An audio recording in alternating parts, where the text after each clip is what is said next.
जय हिंद। फैक्ट तंत्र के सभी दर्शकों को जय गौ माता की, वंदे मातरम, जय हिंद।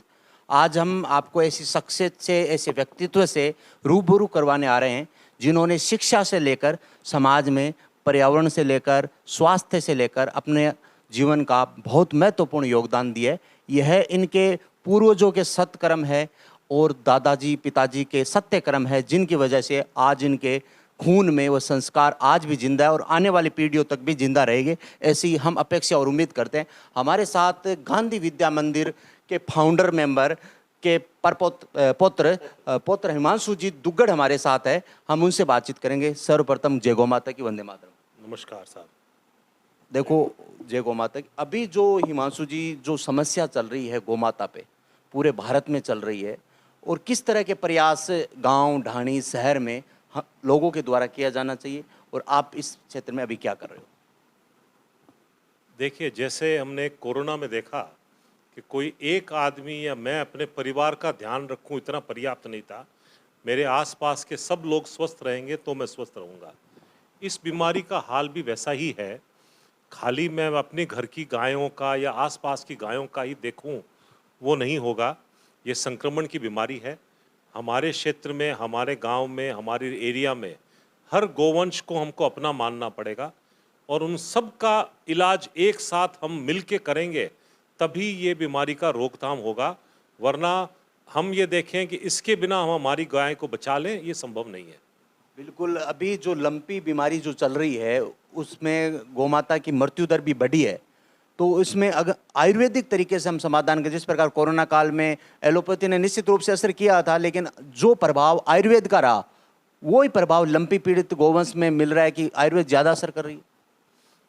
देखिए, ये जो बीमारी है उसमें हम लोगों का जो एक्सपीरियंस है मैं आपको निवेदन करूं। हमारे यहाँ जब भी कोई गोवंश आता है तो सबसे पहले उसका टेम्परेचर लेते हैं।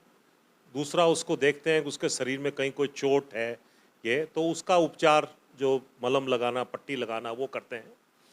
बट जो अगर लगभग प्राय जो गोवंश आता है उनका 107 डिग्री, 108 डिग्री टेम्परेचर होता है, तो सबसे पहले इनको एंटीपायरेटिक एक इंजेक्शन जो बुखार कम करे वो देते हैं। दूसरा, उनको एक एंटीबायोटिक एक को इंजेक्शन दे देते हैं जिससे उनके अंदर कोई इन्फेक्शन हो उसके अंदर वो मदद करता है। फिर तीसरा, हमने एक पर ये सब इमीडिएट थोड़ा रिलीफ तो देती है पर ये गाय को ठीक करने के लिए पर्याप्त नहीं है। तो फिर हम देखते हैं कि कई गोवंश जिनको निमोनिया नहीं हुआ है, इनको हम लोग ने एक गोशुधा नाम की एक औषधि बनाई है जिसमें 20 इंग्रेडिएंट हैं आयुर्वेद के। उसमें कुछ जो बहुत जिसको खारा बोलते हैं या बेड़ा स्वाद के बोलते हैं, ऐसे द्रव्य हैं जैसे नीम है, पटोल है, पित्तपापड़ा है, ऐसे है ये अपना कालमेघ है, ऐसी है। कुछ ऐसी चीज़ें हैं जो शीतल भी हैं और पेट के लिए और के लिए, जैसे खस है, गुलर की छाल है, वो भी उसमें डली हुई है। इसके अलावा 10 अलग अलग स्पाइसेस जो हैं, मसाले जिनको बोलते हैं, काली मिर्च है, सौंठ है, पीपली है, जावित्री है, जायफल है, दालचीनी है, लौंग है, इलायची, छोटी इलायची, बड़ी इलायची, इस तरह की औषधियाँ इनको मिला के ये गोशुधा, उसके 50 ग्राम हम पाउडर लेते हैं और 50 ग्राम गुड़ के साथ एक लड्डू बना लेते हैं। वो लड्डू हम गौ माता को खिला देते हैं। उसको नाड़ के माध्यम से शुरुआत में आती है तो गौ माता बहुत कमज़ोर होती है, तो वो खुद अपने आप अधिकांश गोवंश खा नहीं पाता, तो इनको नाड़ दे के वो लड्डू खिलाया जाता है। लगभग 24 घंटे में हम देखते हैं कि जो टिक जाती है गौ माता, तो उसको फिर बाद में भूख भी लगने लगती है और वो ठीक हो जाती है। जिन गायों को निमोनिया होता है, निमोनिया मतलब इनके नाक से एक अपने जैसे नाक से अपने आदमियों के बहता है गाढ़ा सा एक ट्रांसपेरेंट सा लिक्विड, जिसको हम लोग सेडा बोलते हैं देसी भाषा में, वैसा इनके कंटिन्यूसली बहता रहता है और ऐसे बहुत जल्दी जल्दी सांस लेती हैं ऐसे करते करती रहती हैं वो। और जैसे ही वो सांस लेती है, उस सांस के साथ वो जो गाढ़ा एक लिक्विड है वो बाहर आ रहा है। ये एक बहुत स्ट्रॉन्ग लक्षण है निमोनिया का। तो जिन गायों को ये निमोनिया है, तो आयुर्वेद में एक शुभ्रा भस्म नाम की एक औषधि है, जो फिटकड़ी जो होती है, जिसको एलम बोलते हैं इंग्लिश में, उसकी भस्म बनाई जाती है। उसका तरीका बहुत आसान है। हर आदमी अपने घर पे हर गौशाला अपने यहाँ बना सकता है। एक तवे को गर्म कर लीजिए, उसके ऊपर फिटकड़ी डाल दीजिए। वो गरम गरम तवे के ऊपर जब फिटकड़ी रखती है तो वो फूल जाती है। तो जैसे ये मिश्री का पतासा बनता है वैसा सा आकार का बन जाएगा। वो फूल के वापस बैठ जाए तब उसको उतार के उसको पीस लीजिए। उसको शुभ्रा भस्म बोलते हैं, देसी भाषा में उसको फिटकड़ी का फूलिया बोलते थे। ये हम लोग जिनको निमोनिया है इनको 10-10 ग्राम सुबह और शाम, ये जब तक इनको निमोनिया के लक्षण ठीक नहीं हो जाते वो उस गुड़ में और मिला के देते हैं। इससे हम लोगों को लगता है कि जो गाय एक बार हमारे उसके फीवर और ये सब कंट्रोल में हो जाता है तो वो लगभग हमारे यहाँ हमने देखा है कि बच जाती है और ठीक हो जाती है। बिल्कुल गौमाता जो लंपी पीड़ित गौमाता है उसकी निमोनिया भी का भी ज़्यादा असर हो रहा है। और ये सबसे सस्ता और घरेलू इलाज दुग्गड़ साहब ने बताया कि जो फिटकरी है, फिटकरी को गर्म कर लीजिए और उसमें फुला हो जाएगा और उसका पाउडर बना के 10-10 ग्राम गाय को सुबह शाम देंगे तो निश्चित रूप से सुधार होगा। दुग्गड़ साहब, गौमाता मर भी रही है और सरकारें कहाँ तक प्रयास कर रही है, क्या हमें करना चाहिए, किसको जिम्मेदार ठहराना चाहिए, हम क्या कर सकते हैं, हम की क्या भावना होनी चाहिए? देखिए, मेरा तो पहले दिन से सोच है कि जो व्यक्ति नोट के लिए काम करता है वो समाज के लिए कुछ नहीं कर सकता, और जो व्यक्ति वोट के लिए काम कर सकता है वो समाज के लिए करना बहुत मुश्किल है। इसलिए अभी जो जरूरत है, जो नोट के लिए भी काम नहीं कर रहे हो, जो वोट के लिए नहीं काम कर रहे, उन लोगों को काम करने की आवश्यकता है। इसका मतलब ये कतई नहीं है कि मैं कोई सरकार के किसी के विरुद्ध हूँ, पर मेरी पुरानी आदत है कि सरकार से अपेक्षा नहीं करनी चाहिए। सरकार अपनी तरफ से जितना हो सकता है वो कर रहे, बहुत बढ़िया बात है। नहीं करें तो समाज को सामने आना चाहिए। समाज सरकार से बड़ा है, समाज से सरकार बनती है, सरकार से समाज नहीं बनता। इसलिए हम लोगों को ये समझना पड़ेगा कि सरकार हमारी माई बाप नहीं है, हम सरकार के माई बाप हैं। गाय हमारी जवाबदारी है, हम लोगों को उसको बचाना है, हम लोगों को करना है। हर व्यक्ति अगर इसमें जुड़े और ये काम करे तो मुझे पक्का पता है ये कि ये बीमारी को हम बहुत जल्दी ख़त्म कर सकते हैं हमारे राज्य से। बिल्कुल सही बात कही कि नोट और वोट, हमें नोट और वोट के चक्कर में नहीं रह के हमें स्वयं में मैदान में आना होगा अपनी माँ की रक्षा के लिए, अपने समाज में गौमाता का वजूद बचाने के लिए। क्योंकि किसी ने कहा है कि अगर गौमाता इस सृष्टि पर नहीं बचेगी तो निश्चित रूप से इंसान को भी जीने का अधिकार नहीं है। अधिकार की बात तो दूर है, इंसान बचेगा ही नहीं। दुग्गड़ साहब, एक जो हमारे बीच में जो सबसे बड़ी समस्या आ रही है, गौमाता मृत हो जाती है, उसके बाद में हमारी सनातन संस्कृति कहती है, सनातन कहें या हम ये कहते हैं मानव संस्कृति ये कहती है कि मरने के बाद तो चाहे व्यक्ति कितना ही अपराधी रहा हो, चाहे प्राणी कितना ही हिंसक रहा हो, उसके शव का निस्तारण किस तरह किया जाना चाहिए? देखिए, इसके बहुत बढ़िया प्रोटोकॉल सरकार ने बता रखा है और वो प्रोटोकॉल हम भी यहाँ फॉलो कर रहे हैं कि गड्ढा खोद के कोई दूर दराज के इलाके में और गाय को उसमें डाल देना चाहिए। अगर संभव हो तो उसके साथ थोड़ा नमक डाल दें साथ में। नमक डालने का सिर्फ एक ही प्रयोजन है कि वो जो शव है जल्दी डिकम्पोज जाता है, और उसको जितना जल्दी हो सके उसको बूड़ दें, उसको खुला ना छोड़ें।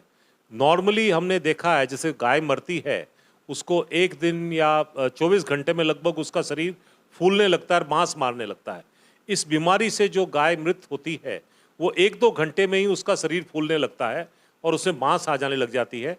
उस पर जो मक्खी मच्छर बैठता है उससे रोग और भी ज़्यादा फैलता है दूसरी गायों में। तो मुझे लगता है कि इसको बहुत ज़्यादा हम लोगों को सक्रिय होके कि जो भी मृत गाय है उसको बहुत जल्दी से जल्दी ये करना चाहिए। जैसे हम लोगों ने सब जगह एक शमशान की हर गांव में एक व्यवस्था होती है, वैसे मुझे लगता है कि हर गांव में इतना सक्षमता तो है कि कई खड्डे जेसीबी से खुदवा सकें और लगभग ये नक्की कर लें कि दिन भर के आज जितने गौवंश हैं वो एक खड्डे में पड़ेंगे। सुबह से लेकर दोपहर तक वो एक खड्डा बूरा जाए और दोपहर के बाद दूसरा खड्डा ऐसा किया जाए जिसमें पूरे गांव के जितने भी पशु हैं उनको बूर दिया जाए, ताकि मिनिमम टाइम ऐसा रहे कि वो गोवंश खुले में रहे, उसका मृत शरीर जो है, ताकि ये बीमारी और कम फैले। बिल्कुल। एक हम आपकी वो गौ चिकित्सालय में भी जाके आए हैं, अचानक जो महामारी का दौर आया, आपके मन में क्या विचार आया कि आपने एक ऐसा सेटअप तैयार कर दिया कि आज वहाँ गायों का इलाज हो रहा है? देखिए, ये तो स्वामी जी का ही प्रताप है, मेरा तो बहुत कम इसमें, और जो टीम काम कर रही है वो बहुत सिंसियर है। जैसे ही ये निर्णय लिया गया कि भी हमको कुछ करना है, इन सब लोगों ने घड़ी देखना बंद कर दिया। और लगभग 24 घंटा हर व्यक्ति ने काम किया है वहाँ पे। ज़मीन को साफ करना, वहाँ जो है ना बाड़ा बनाना, वहाँ पानी के लिए व्यवस्था करना, इसमें सरकारी एजेंसियों ने भी बहुत मदद की। हम वाटर डिपार्टमेंट के पास गए तो 5 या 6 घंटे में उन्होंने हमको पानी का कनेक्शन दे दिया। बिजली डिपार्टमेंट से बोला तो उन्होंने बोला आप अपने यहाँ से कच्चा तार खींच लीजिए, आपको बिल्कुल कोई चिंता की ज़रूरत नहीं है। हम लोग अगर देंगे तो हमको एक डीपी बिठाना पड़ेगा और उसकी बहुत लंबी प्रक्रिया है। हमारा हॉस्टल एक पास में था तो वहाँ से लाइन खींची। उन्होंने बोला आपको हमसे कोई मदद चाहिए तो आप मदद हमको कीजिए। जो कंस्ट्रक्शन वाले लोग हैं इन्होंने बोला आप चिंता मत करो, हम लोग रात दिन काम करके ये करेंगे। शहर में व्यापारियों को बोला कि भैया हमको माल मटेरियल चाहिए, इन्होंने बोला आप बिल्कुल चिंता मत करो, जितना मटेरियल चाहिए आप ये सारा मटेरियल आप ले जाओ और आपको हम ये बनाने में मदद करेंगे। इस तरह बहुत सारे लोगों ने हमको मदद की और वो लोग साथ आए और साथ जुड़ने से ये सब संभव हो चुका। बिल्कुल, सब साथ आएंगे तो निश्चित रूप से समाज के प्रत्येक समस्या का सामना हम निश्चित रूप से गंभीर होके एक होके कर सकते हैं। बहुत बहुत धन्यवाद। मैं आपके थ्रू और आपके चैनल के थ्रू मैं सबको आह्वान करना चाहता हूँ कि ये अभी बीमारी बहुत विकट है गाय के अंदर, गाय को बचाना बहुत आवश्यक है। हर व्यक्ति कुछ करे, हम शिकायत न करें, हम अपने आप को असहाय न महसूस करें, हम पीड़ित न हों। अगर आप और कुछ नहीं कर सकते तो 4 रोटी आप बनाइए, उसमें हल्दी मिला दीजिए, नीम के कुछ पत्ते मिला, कुछ भी जो आपके घर में आप संभव है उतना तो आप कर ही सकते हैं। और आप अपने शहर के बाहर गली में जो घुमरी गोवंश है उसको खिला दो। ये जितना भी आपसे बन सकता है उतना करें। ये कैसे करना है, क्या करना, मुझे बताने की जरूरत नहीं। आजकल व्हाट्सएप यूनिवर्सिटी पे इसका ज्ञान बहुत घूम रहा है और सब लोगों को पता है ये, और आप लोग कर सकते हैं ये। बट कुछ करें, शिकायत ना करें। शिकायत से उल्टी नकारात्मकता फैलती है और सब लोगों को ऐसा लगता है कि यार कोई कुछ नहीं कर रहा। हम एक कहावत है ये कि एक दिया जलाना बेहतर है अंधेरे को गाली निकालने से। तो हम सब लोग एक छोटा दिया जो हमारी हैसियत है उतना दिया जलाएं तो ये अंधकार दूर हो जाएगा। बहुत बहुत धन्यवाद। आपके दादाश्री का एक आदर्श वाक्य है, वो बता दीजिए।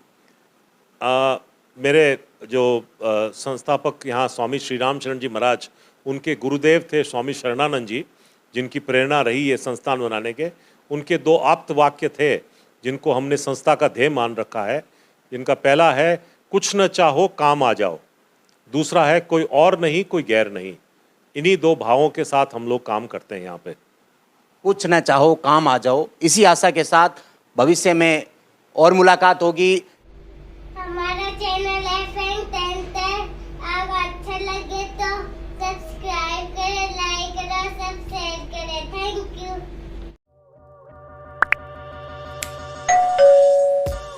Now, please like, share and subscribe and don't forget to